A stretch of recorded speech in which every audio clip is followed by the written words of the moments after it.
Today, I'd like to talk with you about something that should be a totally uncontroversial topic. But unfortunately, it's become incredibly controversial. This year, if you think about it, over 1 billion couples will have sex with one another. Couples like this one, and this one, and this one, and yes, even this one. And my idea is this: all these men and women should be free to decide whether they do or do not want to conceive a child. And they should be able to use one of these birth control methods to act on their decision. Now, I think you'd have a hard time finding many people who disagree with this idea. Over 1 billion people use birth control without any hesitation at all. They want the power to plan their own lives and to raise healthier, better educated, and more prosperous families. But for an idea that is so broadly accepted in private, birth control certainly generates a lot of opposition in public. Now, some people think when we talk about contraception that it's code for abortion, which it's not.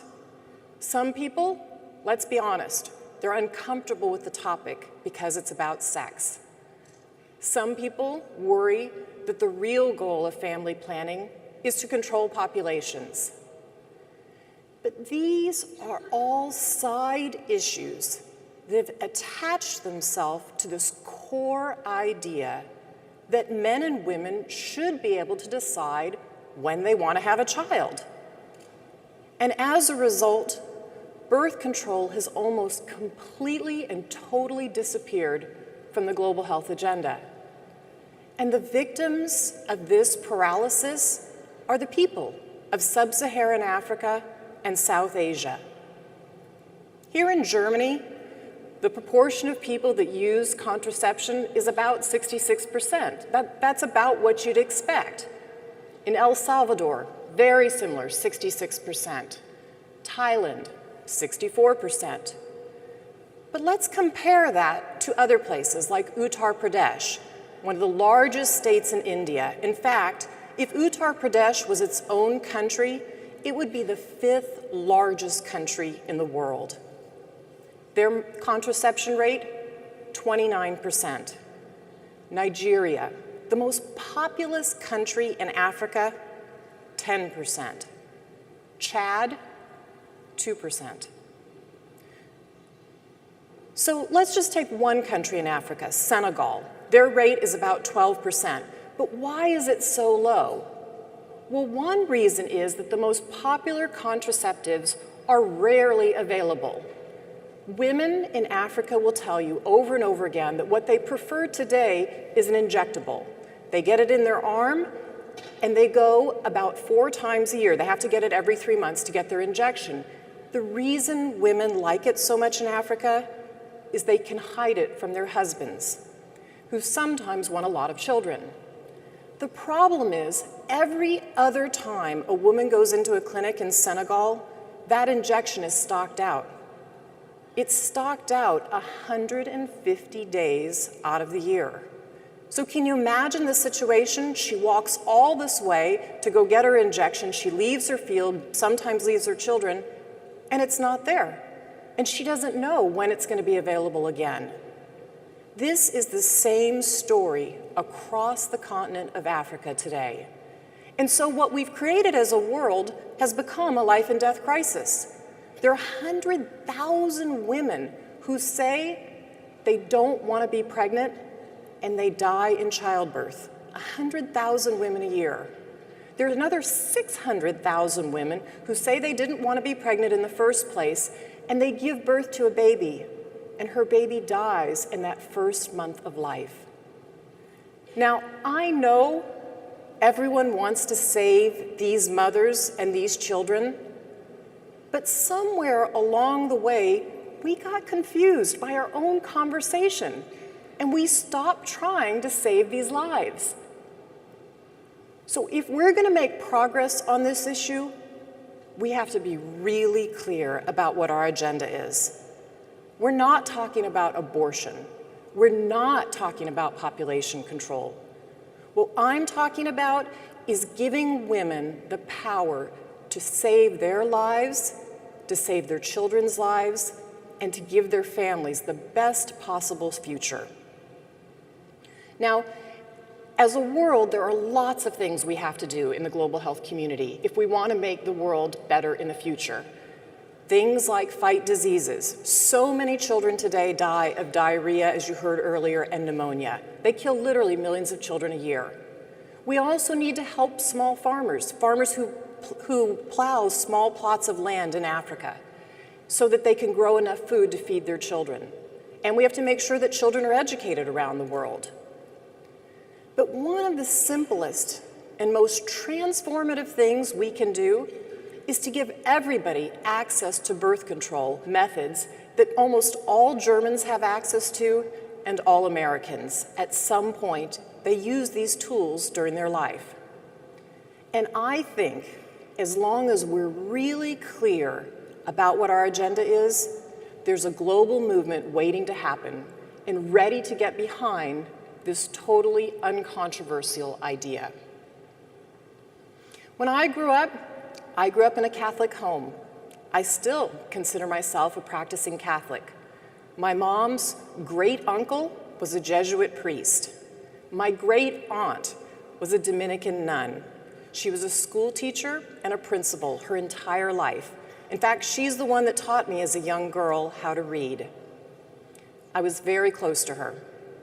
And I went to Catholic schools for my entire childhood until I left home to go to university. And in my high school, Ursuline Academy, the nuns made service and social justice a high priority in the school. And today in the Foundation's work, I believe I'm applying the lessons that I learned in high school. So in the tradition of Catholic scholars, the nuns also taught us to question received teachings. And one of the teachings that we girls and my peers questioned was, is birth control really a sin? Because I think one of the reasons we have this huge discomfort talking about contraception is this lingering concern that if we separate sex from reproduction, we're going to promote promiscuity. And I think it's a reasonable question to be asked about contraception. What is its impact on sexual morality? But like most women, my decision about birth control had nothing to do with promiscuity.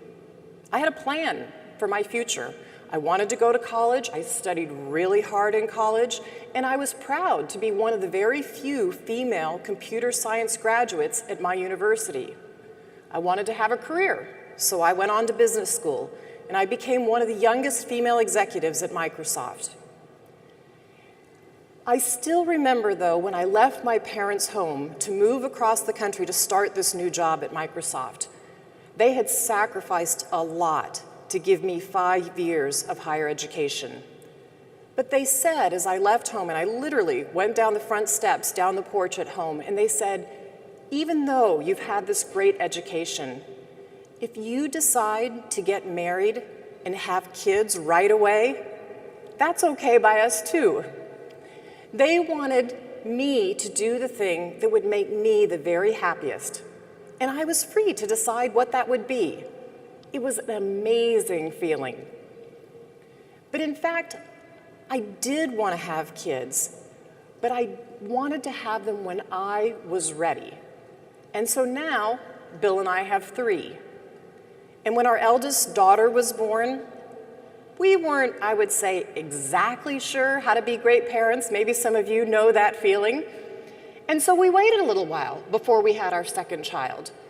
And, you know, it's no accident that we have 3 children that are spaced 3 years apart.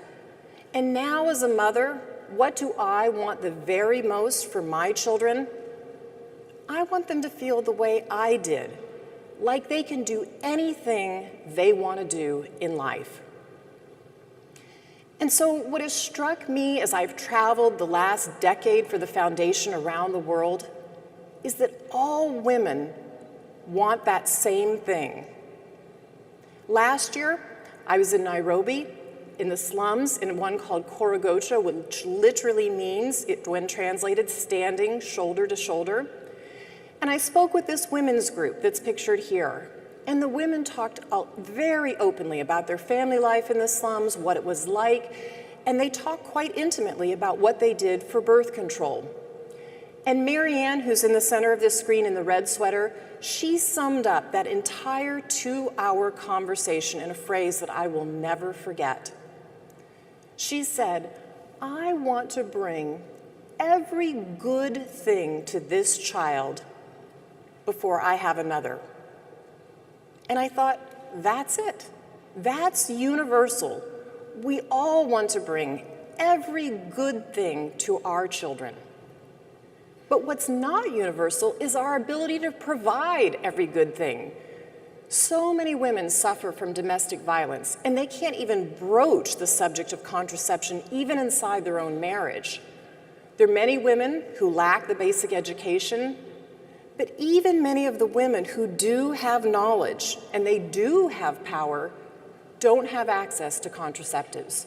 You know, for 250 years, parents around the world have been deciding to have smaller families. This trend has been steady for a quarter of a millennium across cultures and across geographies, with the glaring exception of sub-Saharan Africa and South Asia. You know, the French started bringing down their family size in the mid-1700s, and over the next 150 years, this trend spread all across Europe.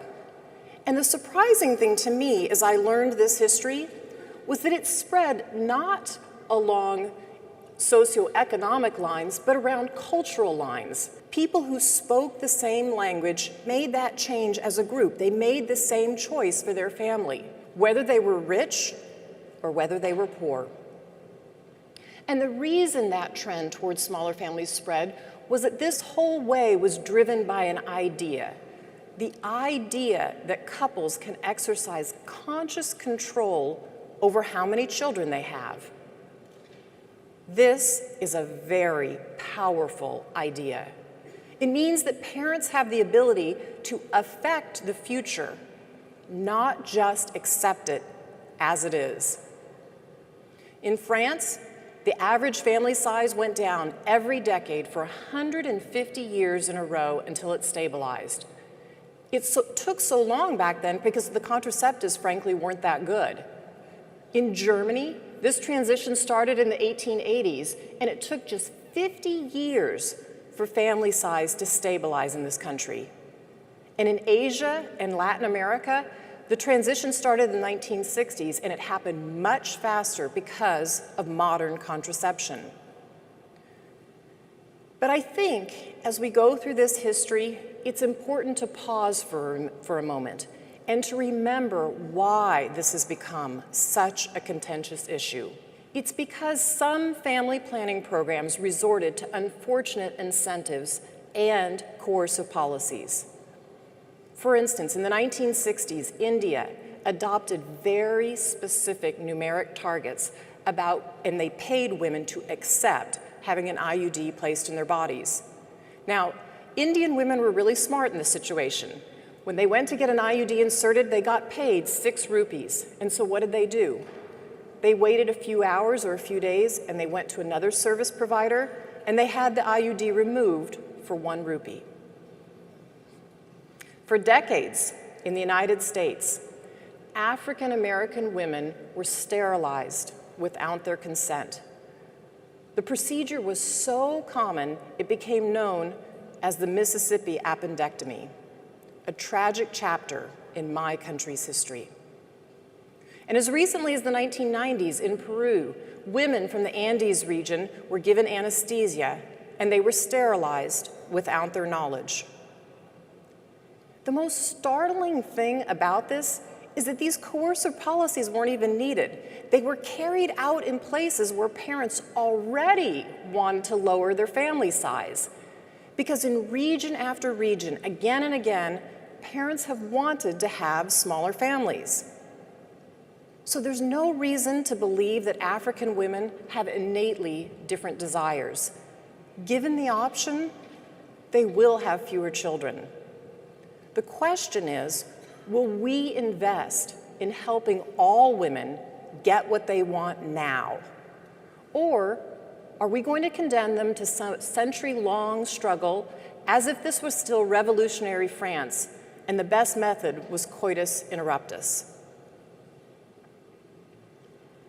Empowering parents, it doesn't need justification, but here's the thing. Our desire to bring every good thing to our children is a force for good throughout the world. It's what propels societies forward.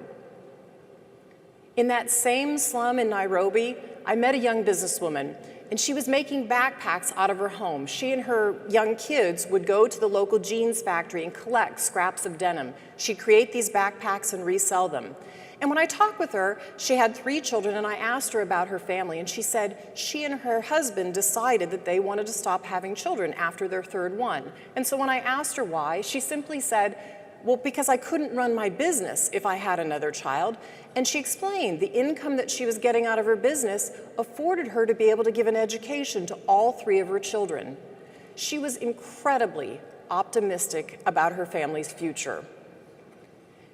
This is the same mental calculus that hundreds of millions of men and women have gone through, and the evidence proves that they have it exactly right.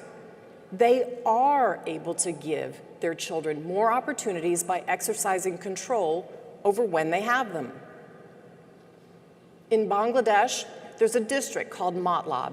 It's where researchers have collected data on over 180,000 inhabitants since 1963. In the global health community, we like to say it's one of the longest pieces of research that's been running. We have so many great health statistics. So in one of the studies, what did they do? They gave half the villagers were chosen to get contraceptives. They got education and access to contraception. And 20 years later, in following those villages, what we learned is that they had a better quality of life than their neighbors. The families were healthier, the women were less likely to die in childbirth, their children were less likely to die in the first 30 days of life, they were better nourished, the children. The families were also wealthier. The adult women's wages were higher. Households had more assets, things like livestock or land or savings. And finally, their sons and daughters had more schooling. So when you multiply these types of effects over millions of families, the product can be large-scale economic development. People talk about the Asian economic miracle of the 1980s, but it wasn't really a miracle. One of the leading causes of economic growth across that region was this cultural trend towards smaller families. So sweeping changes start at the individual family level, the family making a decision about what's best for their children. When they make that change and that decision, those become sweeping regional and national trends.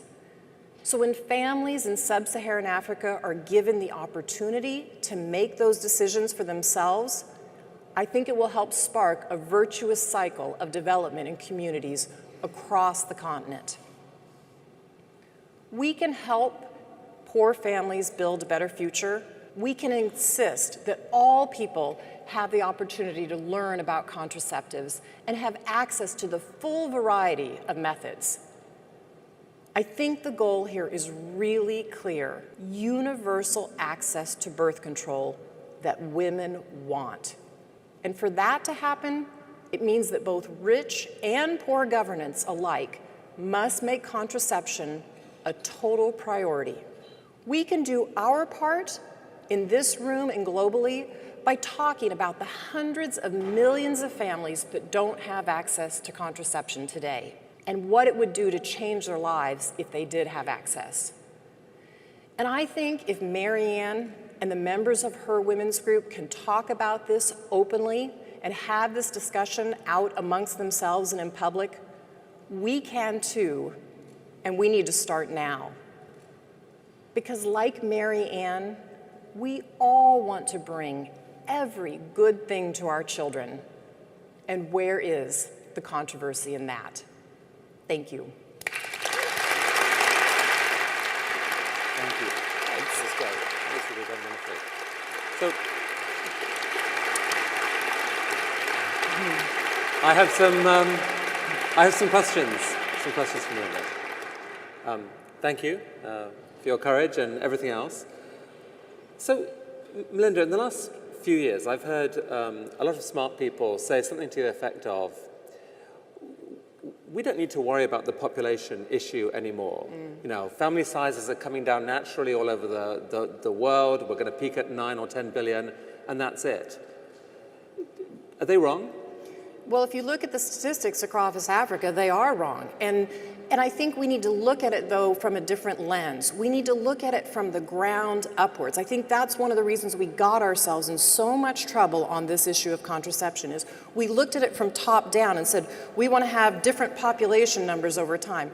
Yes, we care about the planet. Yes, we need to make the right choices, but the choices have to be made at the family level, and it's only by giving people access and letting them choose what to do that you get those sweeping changes that we have seen globally, except for sub-Saharan Africa and except for those places in South Asia and in Afghanistan. Some people on the right in America and in many conservative cultures around the world might say something like this. They might say, it's all very well to talk about saving lives and empowering women and so on, but sex is sacred. What you're proposing is going to increase the likelihood that lots of sex happens outside marriage, and that is wrong. What would you say to them? I would say that sex is absolutely sacred. And it's sacred in Germany, and it's sacred in the United States, and it's sacred in France, and so many places around the world. And the fact that 98% of women in my country who are sexually experienced say they use birth control doesn't make sex any less sacred. It just means that they're getting to make choices about their lives. And I think in that choice, we're also honoring the sacredness of the family and the sacredness of the mother's life and the children's life by saving their lives. And to me, that's incredibly sacred too. So, what is your foundation doing to promote this issue, and what could people here and people listening on the web, what would you like them to do? Well, I would say this: join the conversation. We've listed the website up here. Join the conversation. Tell your story about how contraception has either changed your life or somebody's life that you know. And say that you're for this. We need a groundswell of people saying, this makes sense. We've got to give all women access, no matter where they live. And one of the things that we're going to do is do a large event in July 11th in London with a whole host of countries, whole host of African nations to all say, we're putting this back on the global health agenda. We're going to commit resources to it, and we're going to do planning from the bottoms up with governments to make sure that women are educated so that if they want the tool, they have it, and that they have lots of options available either through their local healthcare worker or in their local community rural clinic. Melinda, I'm guessing that some of those nuns who taught you at school are going to see this TED Talk at some point. Are they going to be horrified, or are they cheering you on? Well, I know they're going to see the TED Talk because they know that I'm doing it, and I plan to send it to them. And, you know, the nuns who taught me were incredibly progressive, and I hope that they'll be very proud of me for living out what they taught us about social justice and service. And I have come to feel incredibly passionate about this issue because of what I've seen in the developing world. And for me, this topic has become very close to heart because you meet these women and they are so often voiceless, and yet they shouldn't be. They should have voice, they should have access. And so I hope they'll feel that I'm living out what I've learned from them and from the decades of work that I've already done at the foundation. So you and your team brought together today an amazing group of speakers to whom we're all grateful. Did you learn anything from? Oh my gosh, I learned so many things and have so many follow-up questions. And I think a lot of this work is a journey. You heard the discussion about the journey through energy, or the journey through social design, or the journey in the coming to and saying, why aren't there any women on this platform? And I think for all of us who work on these development issues, you learn by talking to other people, you learn by doing, you learn by trying and making mistakes, and it's the questions you ask. Sometimes it's the question you ask that helps lead to the answer, the next person that can help you answer it. So I have lots of questions for the panelists from today, and I thought it was just an amazing day. Melinda, thank you for inviting all of us on this journey with you. Thank you so much. Great. Thanks, Chris.